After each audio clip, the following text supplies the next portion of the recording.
আমি ডান চোখে কিছু দেখতে পাই না। এখন আমার ট্রিটমেন্ট চলতেছে। ওনারা আমার তখনই বলে দিয়েছে যে আপনি ডান চোখে কিছু দেখতে পারবেন না, আমরা ট্রিটমেন্ট করতেছি, জানি আপনার চোখ উঠানো না লাগে। আমার বাড়ি বাটার ইউনিয়নের কৃষ্ণরাম বাড়ি গ্রামে। আমি একজন জুলাই যোদ্ধা। আমি গাজীপুরে একটা ফ্যাক্টরিতে চাকরি করি। তো আমি গত আগস্টের প্রথম থেকেই আন্দোলনে ছিলাম, বাইপেলের দিকে ছিলাম। আমার বাসা আপনার পল্লী বিদ্যুতের ওইখানে, গাজীপুরে চান্দুরার এখানে। তো আমাদের ফ্যাক্টরি বন্ধ হয়ে যায় 3 তারিখে আগস্টের। 4 তারিখে আমরা আমার বন্ধুবান্ধব সবাই মিলে আমরা আন্দোলনের উদ্দেশ্যে বাসা থেকে বেরোই। 12টা নাগাদ, দুপুর 12টা নাগাদ বের হই। তো আমরা চান্দুরা যাই। ওখানে কতক্ষণ থাকি, থাকার পরে ওই কালিয়াকুর থানার দিকে কিছু লোক যায়। একটু পরে আমরা শুনতে পাই যে ওইখানে পুলিশরা গুলি করতেছে। অনেকে আসলো আহত হয়ে, ভ্যান দিয়ে আসতেছে। তখন অনেকেই হইলো কালিয়াকুর থানার দিকে যাইতেছিল। আমার বাসা যেহেতু আরও এইদিকে পল্লী বিদ্যুতের দিকে, আমরা কিছুক্ষণ পরে আবার শুনতে পাই যে আপনার আনসার একাডেমির গেটের সামনে, 3 নম্বর গেটের সামনে ওইখানে হইলো গুলি করতেছে। আনসাররা, পুলিশরা ওরা গুলি করতেছে। তো আমরা সবাই হইলো তখন আমাদের বাসা এইদিকে হওয়ার কারণে আমরা এইদিকে চলে আসি। এরকম করতে করতে প্রায় 3টা বেজে যায়। 3টার দিকে আমরা হইলো আনসার একাডেমি গেটের সামনে যাই, 3 নম্বর গেটের সামনে, ওইখানে আমরা যাই। ওনারা গুলি করতেছিল। তা আমরা ওনাদের বলতেছিলাম, আমরা ডিলাডিলি করতেছিলাম কিছুক্ষণ, ওই যে ইট দিয়ে পুলিশদের, ওরা গুলি করতেছিল। তো ওইখানে ওই রকম কিছুক্ষণ চলার পরে আনসার পুলিশ ওরা হ্যান্ড মাইক দিয়ে আমাদের বলে, কি সমস্যা, তোমরা কোথায় যাইতে চাচ্ছ? আমরা বললাম আমরা শরীরপুর বাজারের দিকে যাব, মিছিল নিয়ে আমাদের যাইতে দেন। পরে ওরা বলে আচ্ছা ঠিক আছে, কেউ ডেলাডেলি জানা করো না, তোমরা হইলো আমরা গেটের ভিতরে চলে যাচ্ছি, তোমরা সুন্দর মতো মিছিল নিয়ে এদিকে যাও, কোনো যে ঝামেলা করিল না। আমরা ওদের কথায় একটু আশ্বাস পাই। ওরা হইলো গুলি করা বন্ধ করে দেয়।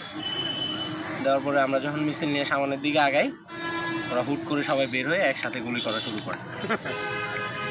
তো ওই সময় গুলি করা শুরু করলে আমরা সবাই পিছন দিকে দৌড়াদৌড়ি করে পিছন দিকে চলে আসি। পিছন দিকে চলে আসার পরে অনেকেই রুট দিয়ে সামনের দিকে যায়, আর আমরা হইলো একটা বাসার ভিতরে চলে যাই। প্রায় 1-150 গোলাবাই। বাসাটার চারপাশ দিয়ে হইলো 10 ফিট করে ওয়াল করা, আর এক সাইডে কয়েকটা রুম আছে। ওইখানে আমরা যাওয়ার পরে রুটের সাথে হইলো ড্রেন আছে, এত বড় ময়লার ড্রেন। তো ওই কাঠের উপর দিয়ে ওই ড্রেনটা পার হয়ে বাসার ভিতরে আসা লাগে। তো দেখলাম একটা স্টুডেন্ট কাঁধে ব্যাগ, গলায় হইলো আইডি কার্ড আছে, ও ড্রেনের ভিতরে পড়ে যায়। আর এই দিক দিয়ে আনসার পুলিশ ওরা হচ্ছে আমাদের দিকে আসতেছে। ওরে ড্রেন থেকে আমরা 2 জন টানা করে তাড়াহুড়া করে ড্রেন থেকে টাইনা উঠানোর পরে আমরা সবাই বাসার ভিতরে যাই। যে ওইদিকে এক কর্নারে সবাই দাঁড়ায় থাকে। তো আমি দেখতেছিলাম যে গেটটা খোলা, বাসার গেটটা খোলা।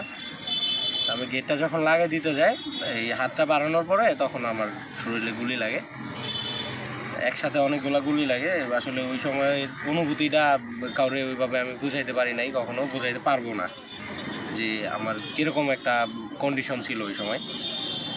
যাই হোক, আমি একদম স্তব্ধ হয়ে গেছি। আমার শরীর, আমি হাত পা লড়াইতে পারতেছিলাম না। আমি জাস্ট হইলো আমার একটা গুলি হইলো চোখ দিয়ে ঢুকে যায়।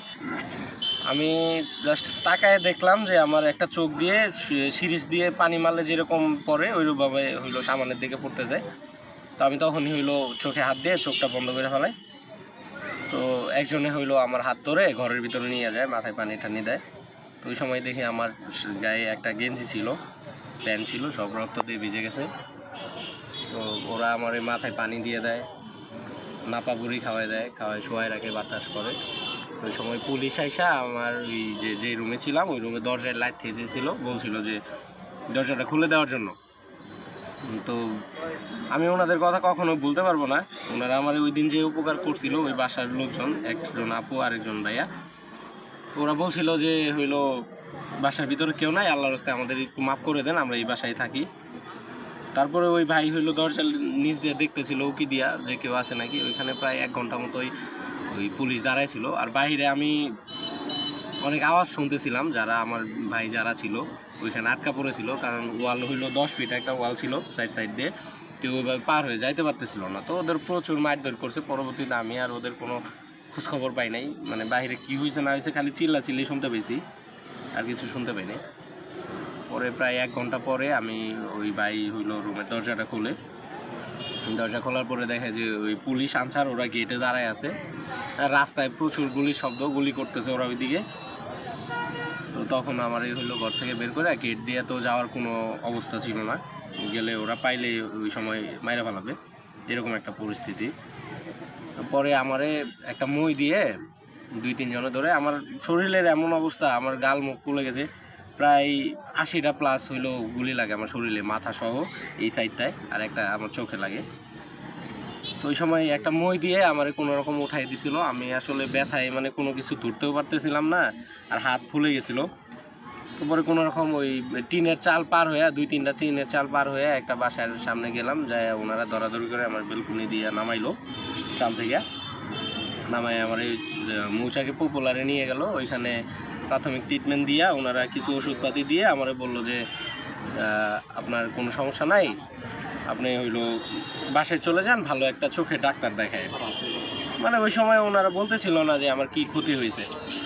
তো আমি ওই সময় বাসায় চলে আসি, বাসায় এসে পরদিন 5 তারিখ, 5 তারিখে আমি হইলো আমার বাড়ির উদ্দেশ্যে, মানে আমার জামালপুরের উদ্দেশ্যে রওনা হই। তো গাড়ি তো রাস্তায় ছিল না, অনেক ভাইয়া আসি, অটো দিয়া সিএনজি দিয়া ভাইঙে চড়ে বা আসি। 5 তারিখে আসার পরে আমি জামালপুরে একটা মেডিকেলে ট্রিটমেন্ট নেই। আপনার এই মুহূর্তে আমার ওই মেডিকেলের নামটা মনে আসতেছে না, ওই ডাক্তারের নাম মনে আছে, ডাক্তার একে খান, উনি আমার রেফার করে ঢাকায় জাতীয় চক্ষু বিজ্ঞানে। তো এখানে আমি পরপর 3টা অপারেশন হয় আমার চোখে, এখনও আমি ট্রিটমেন্ট অবস্থায় মানে রানিং আছি, ফলো আপে যাওয়া লাগে আমার কিছুদিন পরপর, এই আর কি।